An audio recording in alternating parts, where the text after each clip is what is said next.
welcome back to ABA Exam Review and the continuation of our BCBA task list series with F4, Conduct Assessment of Relevant Skill Strengths and Deficits. F4 and F9 are extremely similar. They carry the same ideas. We're applying the same concepts. And so we're going to use F4 and F9 in very similar ways. F9 is going to have more on functional analyses because as we get to F8, for example, we're going to be talking more about functional analyses. But for F4 today, we're going to start with a broad overview of assessment. And F4 is something that we really don't want to overcomplicate because it is very concrete in a way. And we're going to see why in just a second. So, as always, check out behavioranalyststudy.com for all of our study materials. When you pass your exam, please let us know so we can include you in the Sunday shout out. Subscribe if you have not already. Work hard, study hard. Let's get going. All right. On assessments, let's consider our typical sequence of events as analysts.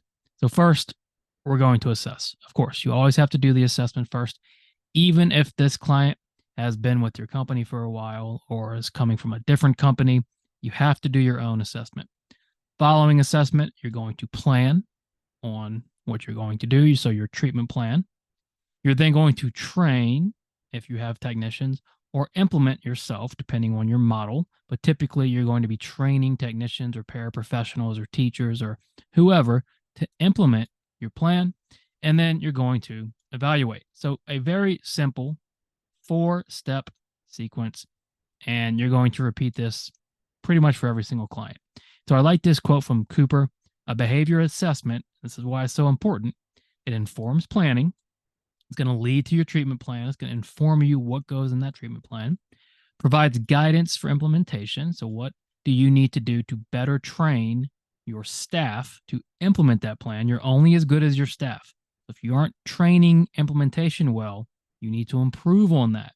You're only as good as your staff. And then it's going to assist with evaluation. So that assessment guides everything else. I tell all my trainees, if you put in the time, the effort in your assessment, the next 6 months of that client is going to be so much easier than if you had slacked off on the assessment. That assessment is so important, especially initially. So our behavior assessments typically include indirect and direct procedures. Not too complicated. Prior to assessment, we're going to ask ourselves, do we have the authority, the competence, the permission, and resources to conduct this assessment? If we do not, who does have the authority, competence, permission, and resources? Prior to even getting engaged with that assessment, you always ethically need to ask yourself, do I have the time for this client? Do I have the competence? Am I able to give this client what they need? If I'm not, don't even go through the assessment process. You need to find a different method. And then we've talked a little bit about record evaluation already, but you want to ask yourself, what can help me?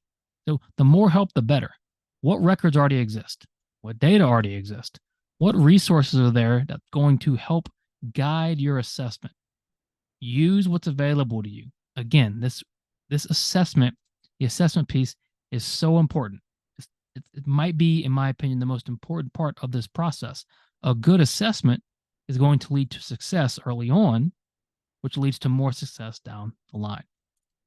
So let's start with indirect assessments. Keep it very simple. Indirect assessments is exactly what it sounds like. We're not directly assessing the behavior. So we're just getting stories and recollections and histories and very subjective accounts and explanations of events. We never should plan based on indirect assessments alone, but you don't want to skip indirect assessments because the opinions of those who know the client best and who live with the client and are around the client day in and day out are crucial to developing a solid plan. So indirect assessments, although they're not sufficient, they are necessary. So let's not skip the indirect assessments. So 2 different ways you can do it. You can have an open-ended indirect assessment. I like to do open-ended, open discussions when I first meet the client and stakeholders, and we just talk. You give the client room and the stakeholders room to breathe and vent and let them tell you everything. Don't try to lead them too much. Get them talking, get them discussing, get them commenting freely on what's going on in their lives. From there, maybe you can do some rating scale, some 1 to 5, some Likert scale stuff. You can get more guided questions potentially, and then you can give them potentially surveys. Now, of course, we're not necessarily talking about your client history and medical history, that kind of thing here, because this is really assessments of the skills and deficits. So think in terms of behavior, open-ended. Tell me everything you know about the behavior, what bothers you, what doesn't, what do we need to work on. Same with the client. Don't forget the client, right? We can talk with the client too. And then close-ended, you can get more specific on, well, how severe is it? When does it happen? That kind of thing. So interviews, which usually come first, well, we usually start with interviews with clients and stakeholders, asking them when or what happens when. Those are pretty common ways to guide it.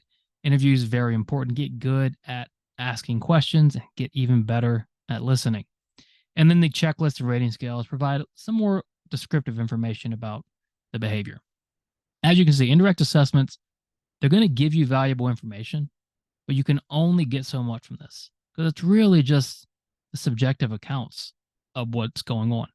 We haven't even looked or observed any behavior yet in our indirect assessments, which leads us to, of course, our direct assessments. This is where we get our measurable, valid information about behavior. Think about what makes good data. Good data are valid, accurate, and reliable. Accuracy says we're measuring what actually takes place. Reliability says we can measure the same thing over and over again. And this word valid says we're measuring what we intend to measure. And so we want valid, measurable information about the behavior. What are we looking for? And what you're going to do is you're going to take what you learned in the indirect assessments, go in to your direct assessments with that knowledge. Now, in Cooper, they talk about standardized tests, and this comes up a bunch. And I don't talk about standardized tests a lot, even though they are considered direct assessments, because I feel it confuses people because standardized tests are really more of an academic thing. Now, can we use them? Yes. But as an analyst, you often won't use these standardized tests. Now, you might use assessments that are pre-written for insurance purposes, or we have other things like ABLES and VBMAP, and all those things are fantastic ways to assess behavior. But when you think about the idea of standardized tests, it can lead to confusion. If you're going to do a standardized test, you don't want a broad description of what's going on.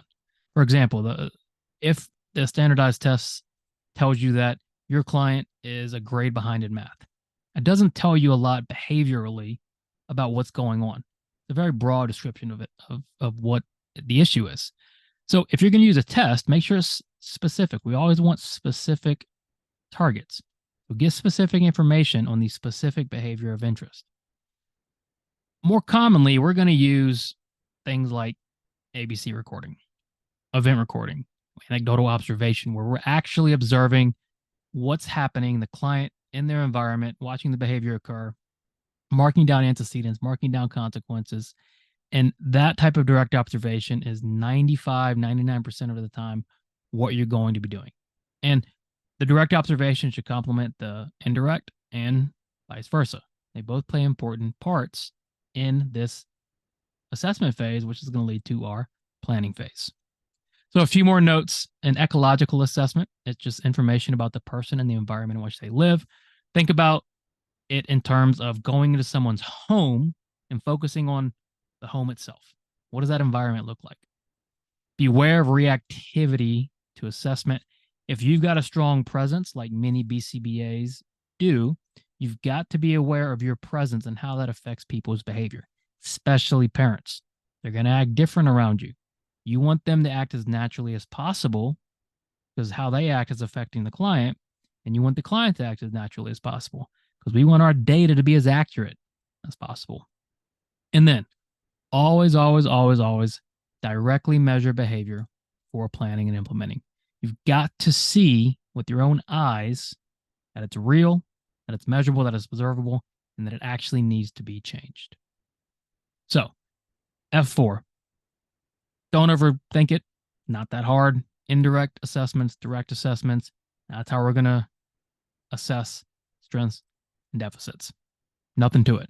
So next week, we'll continue with F5. Make sure you subscribe so you get all of our updates.